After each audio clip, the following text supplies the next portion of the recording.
Mais tout de suite, donc, comme je vous l'ai dit, des témoignages. On commence avec vous, Jacques Rine.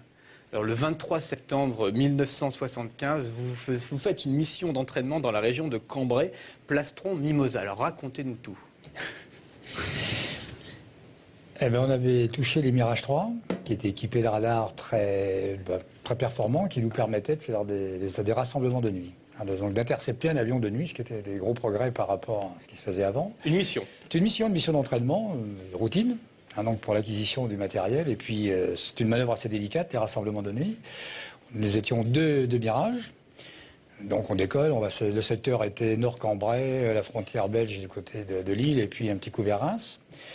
Et j'étais plastron sur la première mission, et mon coéquipier était éloigné par le radar du sol, jusqu'à peu près 80 km, dirigé vers moi. Là, il prenait l'acquisition de target, c'est-à-dire moi-même sur son radar de bord, et continuait donc interception à son compte, et arriver jusqu'au visuel, ce qu'on appelait l'interrogation, pour voir, donc pour arriver jusqu'à proximité de l'avion. C'est une espèce de course-poursuite, en gros, pour caricaturer un peu le... Oui, c'est un virage relatif. Bon, il faut savoir qu'on faisait la police du ciel, que le ciel français ne peut pas être traversé par n'importe qui sans autorisation, et que c'était un entraînement. Il donnait une possibilité qu'un avion traverse justement le ciel français sans autorisation de nuit, puisque c'est quand même les interceptions de nuit les plus délicates.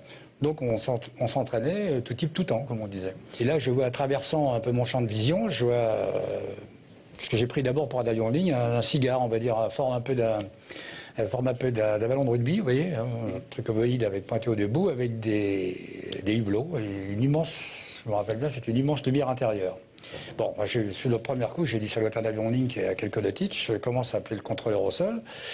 Je commence à l'engueuler en disant si vous nous faites faire la manœuvre, on est traversé par un avion en ligne, on va avoir un Airbus, on va se rigoler, etc. C'est ce travail, quoi. Hein. Le mec, il me dit moi, j'ai rien sur mon scope. J'ai dit écoutez, voilà ce que je vois. Et il me dit non, moi, j'ai rien sur mon scope. Et le gars, il commence à me donner des vérifications, bon, oxygène, précieux. C'est-à-dire de dire que bon, attendez, il y a peut-être des phénomènes, on était à 45 000 pieds. Salle de sécurité, et là j'appelle mon collègue qui arrive, il dit est-ce que tu vois ce que je vois? Il me dit tout à fait, je vois que c'est ce truc-là, qu'est-ce que ça fait là, quoi. Hein. Donc je insiste auprès du contrôleur, et il dit moi je vois rien. Ben, moi je dis on voit quelque chose, et mon gars commence à arriver, bon c'est notre travail, c'était la police du ciel, c'était aller voir ce que c'était. Donc l'autre Mirage, celui qui était... L'autre Mirage, oui, on arrive à peu près ensemble, la post-combustion, et on fonce là-dessus. Et ce qui m'a frappé, c'est la lumière intérieure. Bon, c'est comme, je veux dire, vous voyez un avion de nuit, vous voyez les lumières à l'intérieur, mais ça, c'était une lumière qui était une blancheur éclatante, je veux dire, extraordinaire. Quoi. Une lumière blanche. Un spot, comme un spot qu'on... Ouais, mais vraiment ce qu'il y a de plus éclatant de blancheur comme lumière. Et en plus, le drôle, c'est que ça n'éblouissait pas. Par contre, je sentais l'intérieur, le vide, enfin l'intérieur de cet objet à travers ces blocs un peu triangulaires, et cette lumière qui était d'une blancheur incroyable, j'avais vu ça. Bon, on fonce, donc on va à sa poursuite, et alors, je sais pas, on est arrivé quand même relativement près, je pense, et ça a disparu dans une microseconde, quand je veux dire, c'est un peu comme, je dirais, les Dupont là, dans Tintin, où ils sont doublés par un truc, il a l'impression pourquoi on est arrêté, quoi. Nous, on est arrêté, planté sur place, et ce bazar-là est passé d'une accélération 0 à... Et là, vraiment, pouf. Et vous pouvez l'évaluer ou c'est même impossible? C'est au moins la vitesse de la lumière, parce que de toute façon, ça a disparu instantanément. Quoi. Je veux dire, le temps d'avoir la perception rétinienne. C'est quoi? C'est la peur? C'est l'étonnement? C'est l'étonnement. C'est l'étonnement. Je veux dire, qu'est-ce que c'est ça? Qu'est-ce que c'est ce bazar? Qu'est-ce que c'est? Alors, je rappelle le contrôle au sol, et il me dit, moi, j'ai rien, j'ai toujours rien. J'ai écouté, voilà ce qu'on a vu. Bon, puis rien. On dit, bon, écoute, on va reprendre notre entraînement. Hein, ça coûte cher, les heures de Mirage, donc on reprend l'entraînement. Là, c'est moi qui étais chasseur, je passais chasseur sur mon collègue qui était target.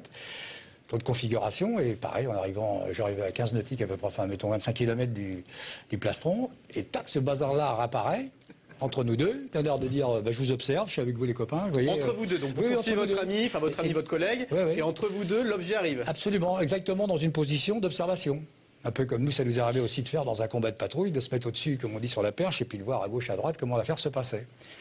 Le sentiment qu'on avait, c'était pas menaçant, mais enfin, ça nous gênait quand même un peu. Alors je rappelle le contrôle, qui me dit, écoutez les gars, non, moi j'ai rien, j'ai pas de signature radar, je vous vois bien vous tous les deux, c'est bien votre manœuvre, etc.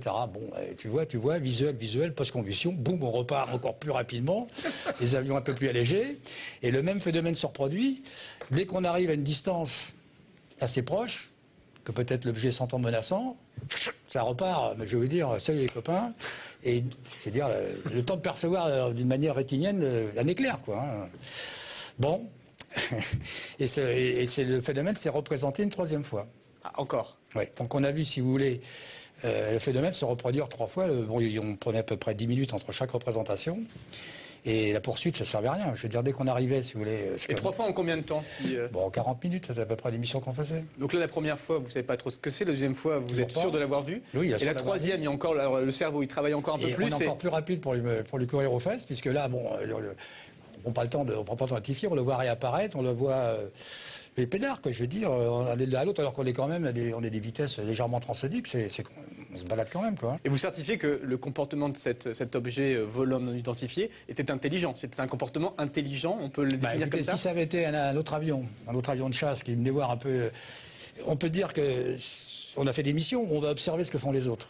Bon, c'est des missions combinées, etc. Donc les gens s'entraînent, il peut y avoir un combat aérien, on peut se mettre en observation, ce qu'on appelle sur la plage, pour voir comment ça se passe et restituer après. Donc c'était une position comme ça. Le problème, c'est que d'abord, on n'était pas averti. Deuxièmement, ça apparaissait comme ça, mais au bon moment, au bon endroit, et ça disparaissait encore plus vite. Et ça ne correspondait évidemment à rien de ce qu'on connaît d'évolution possible de tout ce qu'on a pu créer de plus extraordinaire d'avions de chasse, que ce soit le Rafale ou n'importe quoi. C'était un peu votre boulot de savoir ce qui se passait dans le ciel et de reconnaître un peu évidemment, tout ce puisque pouvait c'était la guerre froide, c'est la fin de la guerre froide. Voici le commandant Santa Maria Huertas, pilote de chasse des forces aériennes du Pérou. Il affirme s'être retrouvé nez à nez avec un ovni en 1980. Ce jour-là, sa base militaire a d'abord cru avoir repéré un avion ennemi. L'alerte a été immédiatement donnée. Le commandant a donné l'ordre de faire décoller mon avion pour le chasser avant qu'il ne s'approche davantage de la base. Nous avions peur qu'il fasse de l'espionnage. Le commandant Santa Maria monte à 600 mètres d'altitude pour prendre en chasse ce qu'il croit encore être un appareil ennemi. J'ai opéré la procédure classique. Je me suis placé en position d'attaque au-dessus de l'objet qui était à 600 mètres d'altitude. Je lui ai lancé une longue salve de 64 obus. Je m'attendais à ce qu'il explose, mais à ma grande surprise, il a entamé une ascension très rapide en s'éloignant. J'étais présent lorsque le commandant est parti poursuivre cet objet sur la base de la Joya. Nous étions presque 2000 personnes à travailler sur la base. Nous avons tous vu de nos yeux depuis le sol ce qui se déroulait dans les ciels. Je suis passé à une vitesse supersonique. J'ai atteint Mach 1,6. Je suis monté, mais lorsque je suis passé au-dessus de l'objet, celui-ci s'est mis à monter avec moi. On est allé comme ça jusqu'à 19 000 mètres. Là, il s'est arrêté. Mon avion flottait. Je n'avais plus assez de carburant, plus de munitions. Mais je me suis rapproché et quand j'étais plus près, j'ai pu l'observer. C'était un objet lisse avec une surface sphérique. Une coupole avec une base comme en métal. Il n'avait absolument rien qui dépassait, pas de moteur, d'aile, d'antenne ou de hublot. Aucun élément classique que l'on trouve sur les avions.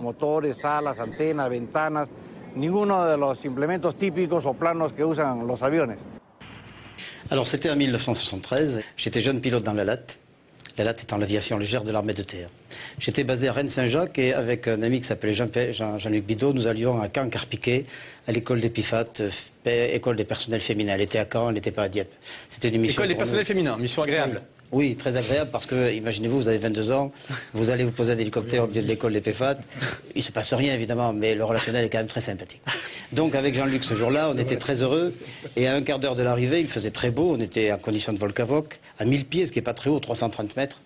Alors que nous discutions de sujets comme peuvent les aborder des jeunes, Jean-Luc était à ma gauche, m'a dit « Daniel, regarde, oh merde !» Et j'ai tourné la tête. Pardon pour le mot merde, mais ça s'est passé comme ça. J'ai tourné la tête et j'ai vu passer la fin de quelque chose de très gros qui, à l'instant T, m'a paru gros comme un paquebot. C'est l'image première que j'ai eue, qui avait la forme de cigare. Très vite, on a été en station arrière. Vous voyez, le truc nous passe à côté, la station arrière. Et on voit la section qui termine par un point. Alors, Surpris, je préciserai après les perturbations, tout ça, vous allez voir, il n'y a rien eu. Et alors, très surpris, je dis à Jean-Luc, mais oh, t'as vu comme moi? Il me dit, putain, qu'est-ce que c'était ce truc? Donc, pendant les minutes qui ont suivi, on était quand même pas dans une position de grand confort psychologique, je suis très honnête avec vous. On avait les yeux qui tournaient un peu partout, on se disait, qu'est-ce que c'est ce truc? Bon, on ne passait plus à l'école des PFAT à ce moment-là. Oui, c'est vrai. J'ai appelé par radio, on avait une radio VHF à bord, c'était pas bien équipé, les Alouettes n'avaient qu'une radio VHF et HF, et je vous dirai l'intérêt de la HF tout à l'heure. J'appelle donc le contrôleur et qui me dit, oui, on a vu ça par céoscope. Voilà cette histoire. Alors, ce qu'il y a donc en gros, une trace radar du phénomène. Une trace radar qui a traversé le scope à un temps très court et qui... Donc ça, c'est rarissime quand même, quand un témoignage est corroboré par une trace radar. Absolument, absolument. Et alors, si vous voulez, ce qu'il y a d'assez étonnant dans tout cela, c'est que la taille de l'objet étant gigantesque, hein, on aurait dû, avec notre petite Alouette 2, qui est un petit hélicoptère magnifique d'Eurocopter, mais qui date maintenant, on aurait dû être carrément, on aurait dû se cracher. Et alors, je vais aller beaucoup plus loin plus tard, où là, c'est pas une aventure ovni du tout, mais c'est pour expliquer ce qu'on aurait dû ressentir au cours de cette rencontre. Beaucoup plus tard, j'étais chef de cours et vol aux instruments à Dax, en condition India-Mike, ce qu'on appelle le VOI, et avec un monsieur Offler, on est passé par erreur, enfin pas nous, un Mirage de Mont-de-Marsan est sorti de la P35, que connaît très bien monsieur Crine, et est venu mort dans la R40, c'est-à-dire la zone réservée à Dax.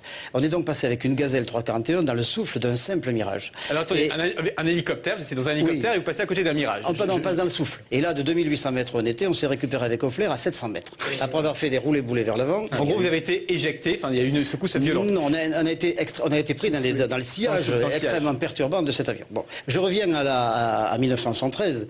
Si je compare les deux situations, compte tenu de la taille de l'objet en 73, on aurait dû être tout simplement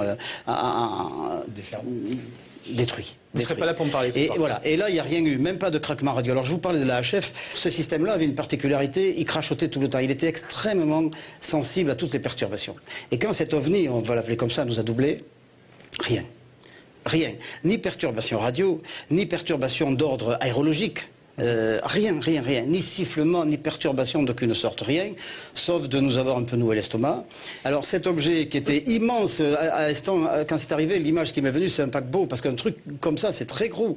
Très gros. Était d'une couleur gris minium. C'est toujours ce que j'ai dit, c'est-à-dire cette peinture qui sert à traiter le métal.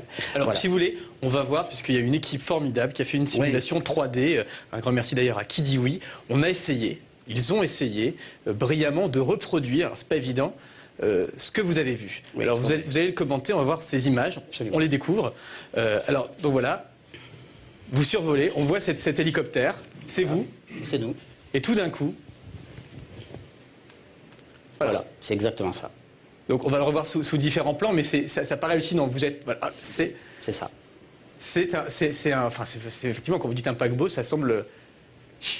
C'est à peu près la durée d'observation, en gros une seconde à peu près. On voit la différence, donc vous êtes le point rouge et c'est l'OVNI en fait. Alors l'ombre par contre, ça je ne sais pas, j'ai jamais parlé de ça, je pense que c'est le monsieur qui l'a mise. Je me suis souvent posé la question de me dire mais comment ça se fait que plein de personnes ne l'aient pas vu au sol? Parce qu'un engin pareil. Et puis plus tard, le hasard de mon métier a voulu qu'un jour, en tant qu'officier, posé avec un hélicoptère derrière des artilleurs, j'étais derrière un canon 155. Et le hasard voulait que j'étais derrière le monsieur qui tire la corde là. Et quand vous êtes derrière un canon, je vous assure, c'est vrai, vous voyez partir l'obus. Vous êtes derrière, vous voyez un petit point noir qui part. Par contre, quand vous êtes latéral à un obus, enfin à un canon, vous ne voyez pas. Et donc je me suis dit peut-être que c'est parce que ça allait si vite que la rétine ne percevait pas. Alors j'ai gardé ça pour moi très longtemps. Avec Jean-Luc, on en a parlé beaucoup. Quand on est revenu à l'escadrille, on en a parlé, mais c'était le moment où j'allais passer. Parler officiellement ou comme Jacques Crine, vous êtes tué un moment? On m'a gentiment conseillé de peut-être ne pas forcément parler trop de ça parce que c'était pas une façon d'appuyer ou de crédibiliser mon dossier. Alors on a gardé ça pour nous, on en a parlé souvent.